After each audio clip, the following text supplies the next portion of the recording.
때는 조선 후기 몇 해째 극심한 가뭄이 이어진 어느 남쪽 지방의 작은 마을이었습니다. 하늘은 타는 듯 메말라 비 한 방울 내리지 않았고 땅은 거북의 등껍질처럼 쩍쩍 갈라져 있었습니다. 그 마을에서도 가장 변두리에 쓰러져가는 초가집 한 채가 위태롭게 서 있었습니다. 그곳은 박영감 일가가 사는 집이었지요. 박영감은 이미 60을 훌쩍 넘긴 노인이었지만 평생의 농사일로 허리는 굽고 손마디는 거칠게 뒤틀려 있었습니다. 그는 아침마다 툇마루에 걸터앉아 텅 빈 논바닥을 보며 깊은 한숨을 내쉬는 것이 하루의 시작이었습니다. 에휴, 이놈의 가뭄은 언제나 끝이 날꼬. 이러다간 정말 다 굶어 죽게 생겼구나. 그의 아내인 김씨 부인 역시 날카로운 신경을 감추지 못했습니다. 젊었을 적에는 꽤나 넉넉한 집안의 딸이었으나 시집 온 후로는 가난과 고생을 떠안고 살아야 했습니다. 특히 1년 전 며느리 이화가 들어온 뒤로는 가뜩이나 모자란 살림에 입 하나가 늘었다는 생각에 마음이 편치 않았습니다. 저 애가 들어오고 나서부터 집안이 더 어려워지는 것 같아. 복이라고는 하나도 없는 계집 같으니. 김씨 부인은 아궁이 앞에서 멀건 보리죽을 저으며 혼잣말처럼 며느리를 탓했습니다. 그럴 때마다 아들 박진수는 어머니와 아내 사이에서 어쩔 줄을 몰라 했지요. 28의 건장한 청년인 진수는 누구보다 성실했지만 그의 얼굴에는 가난의 그늘이 짙게 드리워져 있었습니다. 해가 뜨기 전 밭에 나가 해가 진 뒤에야 돌아왔지만 아무리 땀을 흘려도 집안 살림은 나아질 기미가 보이지 않았습니다. 저녁상에 둘러앉아 묽은 죽을 뜨며 진수가 조심스럽게 물었습니다. 아버님, 올해 보리 농사는 정말 가망이 없는 겁니까? 박영감은 힘없이 숟가락을 내려놓고 고개를 저었습니다. 비가 와야 말이지. 이대로 가다간 가을에 거둘 씨앗조차 남지 않을 게다. 그때 부엌에서 묵묵히 설거지를 하던 며느리 이화가 조용히 다가왔습니다. 23대 이화는 고운 얼굴을 가졌지만 쉴 틈 없는 시집살이의 손끝은 이미 거칠어져 있었습니다. 아버님, 어머님. 제가 장터에 나가 바느질 품이라도 팔아보면 어떨까요? 친정어머니께 배운 솜씨가 조금은 있습니다. 푼돈이라도 보탤 수 있을지 모릅니다. 이화가 조심스럽게 말했지만 김씨 부인은 기다렸다는 듯이 눈을 흘기며 쏘아붙였습니다. 계집이 어딜 나선다고. 집안일이나 제대로 할 것이지 장터에 나가서 뭘 어쩌겠다는 말이냐? 이화는 더 대꾸하지 않고 조용히 고개를 숙였습니다. 서러움이 북받쳤지만 꾹 참았지요. 그녀의 아버지는 비록 가난했지만 오래된 물건의 가치를 알아보는 안목을 지닌 감정가였습니다. 이화는 어릴 적부터 아버지 어깨너머로 물건 보는 눈을 익혔던 것입니다. 남편 진수가 아내를 감싸며 나섰습니다. 어머니, 이화는 집안일도 늘 잘하고 있습니다. 제가 밖에서 힘들게 일하고 돌아와도 집안은 늘 정갈하지 않습니까? 그래서 살림이 나아졌느냐? 식구만 늘어서 쌀독만 축낼 뿐이지. 김씨 부인의 날카로운 말에 이화의 눈가가 붉어졌지만 그녀는 묵묵히 상을 치웠습니다. 그날 밤 이화는 마당 우물가에 홀로 앉아 휘영청 밝은 달을 보며 생각에 잠겼습니다. 문득 돌아가신 친정아버지가 늘 하시던 말씀이 귓가에 맴돌았습니다. 세상 모든 것에는 제 가치가 있단다. 진흙 속에 묻힌 보석을 알아보는 것은 오직 밝은 눈을 가진 사람의 몫이지. 다음 날 아침 남편과 시어머니가 각자 일터로 나간 사이 이화는 시아버지에게 조심스럽게 다시 청했습니다. 아버님, 며칠 뒤에 열리는 5일장에 저도 함께 따라가게 해주십시오. 혹여 집안에 보탬이 될 만한 것을 찾을 수 있을지도 모릅니다. 박영감은 의아한 눈으로 며느리를 보았습니다. 네가 장터에 가서 무엇을 하겠다고 그러느냐? 친정에서 아버님께 어깨너머로 배운 것이 조금 있습니다. 믿져야 본전이니 한 번만 기회를 주십시오. 박영감은 잠시 생각에 잠겼습니다. 며느리의 눈빛은 그저 철없는 소망이 아닌 무언가 단단한 확신에 차 있었습니다. 알겠다. 어차피 집에 앉아 한숨만 쉬는 것보다야 낫겠지? 함께 가보자꾸나. 사흘 뒤 5일장이 서는 날, 박영감과 이화는 이른 새벽 장터로 향했습니다. 이화는 몰래 모아두었던 엽전 몇 잎을 작은 주머니에 넣어 품속 깊이 간직했습니다. 그것은 이 집안의 마지막 남은 쌈짓돈이었습니다. 장터는 새벽부터 사람들로 북적였습니다. 곡식 파는 소리, 흥정하는 소리로 시끌벅적했지요. 이화는 시아버지를 따라 장터 구석구석을 둘러보았습니다.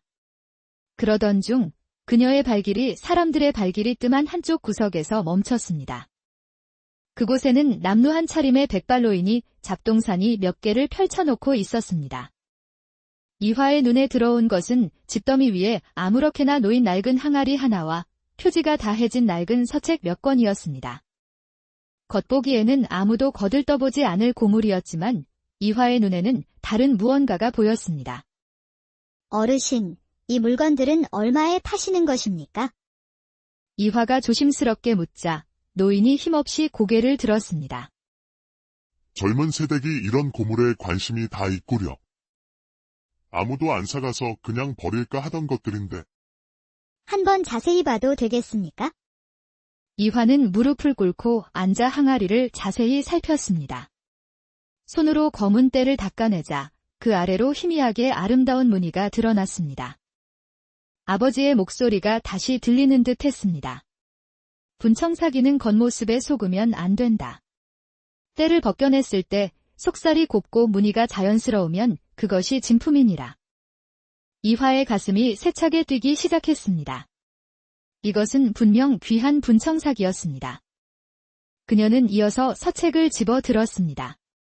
표지는 너덜너덜했지만 속지는 비교적 온전했고 그 안에는 한자로 쓰인 약방문이라는 글자가 선명했습니다. 시아버지 박영감이 다가와 못마땅한 듯 말했습니다. 얘야, 그런 낡아빠진 걸 봐서 뭘 하겠느냐. 어서 가자. 아버님, 어쩌면 이것들이 우리 집안을 살릴 수 있을지도 모릅니다. 이화의 마음은 이미 굳어져 있었습니다.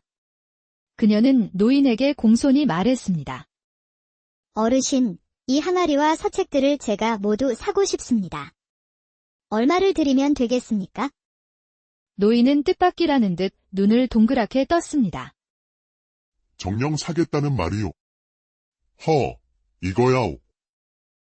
은전 5냥만 주시오. 이화의 품속에는 은전 6냥이 전부였습니다. 그녀는 망설이지 않고 돈을 꺼냈습니다. 여기 있습니다. 모두 사겠습니다. 그 모습을 본 박영감이 기겁하며 소리쳤습니다. 아니, 그 돈이 우리 집에 남은 마지막 돈인데. 그걸로 저런 고물을 사다니. 아버님, 부디 저를 한 번만 믿어주십시오. 분명 제 값을 할 것입니다. 노인은 돈을 받고 연신 고개를 숙이며 고마워했습니다. 고맙소, 세댁. 이 물건들이 드디어 제 주인을 만나는구려. 이화는 항아리를 조심스럽게 보자기에 싸고 서책을 품에 안았습니다. 무거웠지만 마음은 날아갈 듯 가벼웠습니다. 하지만 장터를 나서는 길, 주변 상인들이 그들을 보며 수군거렸습니다. 저런 쓸모없는 걸 돈 주고 사는 사람이 다 있네. 쯧쯧, 돈을 길바닥에 버리는구나. 박영감의 얼굴은 창피함으로 붉게 달아올랐습니다. 집에 도착하자마자 마당에서 기다리고 있던 김씨 부인이 고물을 들고 오는 두 사람을 보고 소리쳤습니다. 이게 다 뭐냐? 장에 돈 벌러 간다더니 쓰레기를 돈 주고 사왔단 말이냐?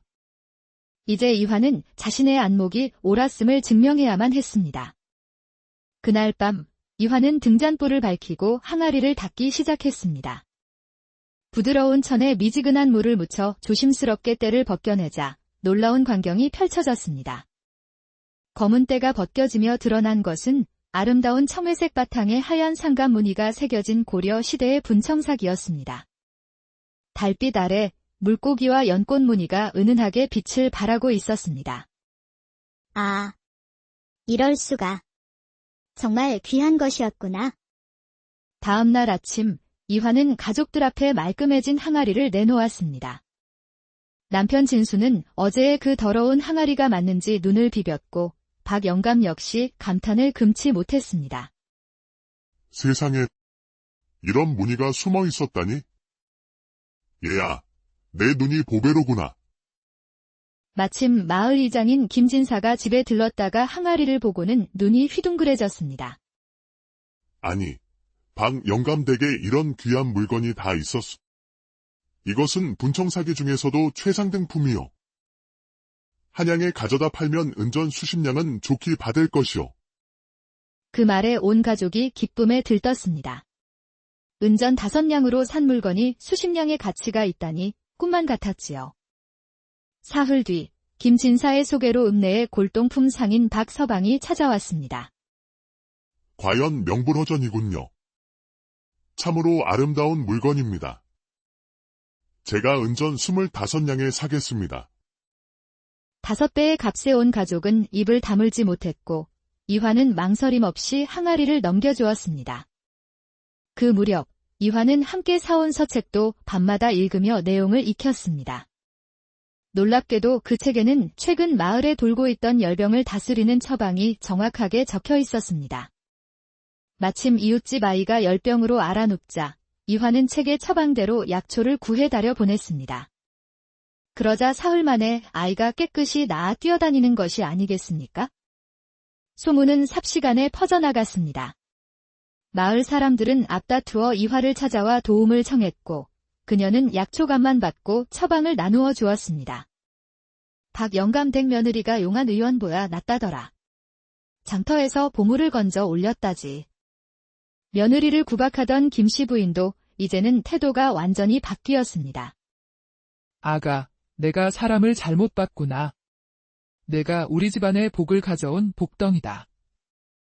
그러나 이 소식은 안동장터를 주름잡는 거상 조만호의 귀에도 들어가게 되었습니다.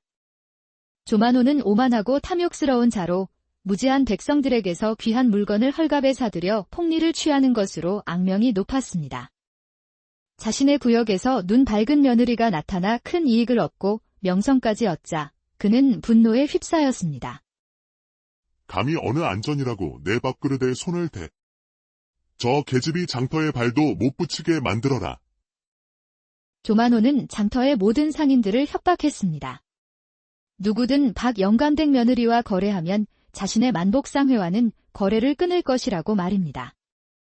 며칠 뒤 다시 장터에 나간 이화는 이상한 낌새를 눈치챘습니다. 평소 반갑게 맞아주던 상인들이 모두 그녀를 피하는 것이었습니다. 그때 예전 이화의 도움으로 어머니의 병을 고쳤던 젊은 상인 김철수가 몰래 다가와 귀띔해 주었습니다.